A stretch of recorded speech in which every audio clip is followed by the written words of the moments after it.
The term template in FPL refers to the most popular team or structure. But this year, FPL were big brain with their pricing, and now everybody has a completely different team. Despite that though, players like Isak, Watkins, Palmer and Haaland all have ownerships higher than 40%. So that begs the question, what is the current FPL template? Boom. Completed it, mate, where this right here is the current FPL template.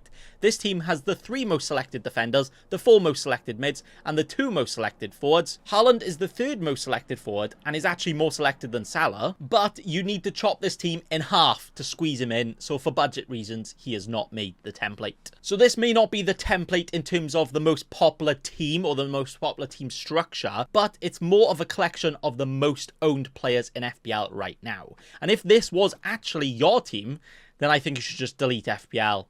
Never to be seen again. Bye. Now, what's interesting about some of the players in this team, and is actually always the case after a big international tournament, is that players that end up doing very well or going far in the Euros, especially English players, end up having a very inflated ownership. You remember Luke Shaw after the last Euros? He was the most selected player in the game. What the burger eating mother trucker was that about? Like, what? I swear he didn't even reach 100 points that season as well.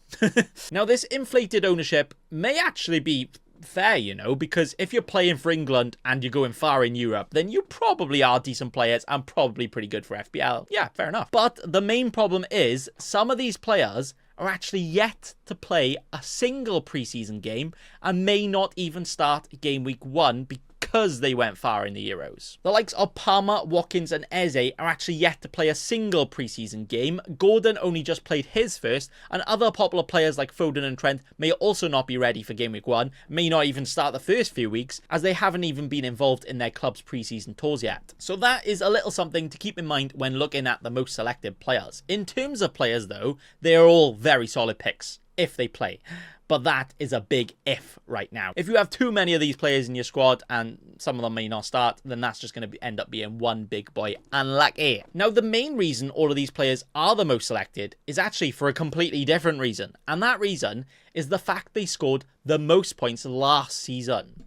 Anderson is the most popular 4.5 million defender because he was the highest scoring 4.5 million defender. And Palmer is the most selected mid because he was the highest total point scorer, and so on. Now, if you don't really know about FPL and the point scoring, and maybe you're not a nerd like all of us spending hours and hours looking at this stuff, looking at last season points is probably the best thing to do, right? As at the end of the day, you want FPL points. These players scored the points last year, so they must be good, right? Yeah, okay, fair enough. But as always every year, not all of these players will have a good season, and there will always be different players potentially doing better or these players doing much worse. But that's not to say that all of these will score bad, but it's to say not every single one of them will do. So just looking at last season's total points isn't what you should just be looking at. But also, they did score those points. So if you are going to try and pick an alternative, only pick an alternative because you think that player will actually score more points. Choosing a differential or somebody else in another team or another price point over these players could very well work out, but it's only going to work out if they get more points. Ownership does not play a part into who scores the FPL points,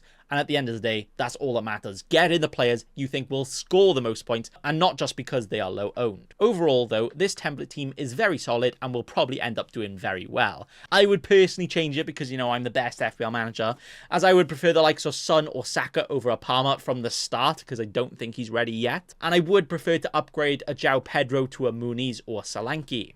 I would probably also not put that much money in the defense and goalkeeper too, but if you don't have anywhere else to put that money, then you might as well keep it there, because the best value for money is usually at the back. But they're all certainly not bad picks at all. So let me know, what do you think of this team? Are you looking similar to the template, or are you looking completely different? That's going to be all. Thanks for watching, and also remember, don't be a cheeky scrub. Subscribe to Nathan Bacon right now.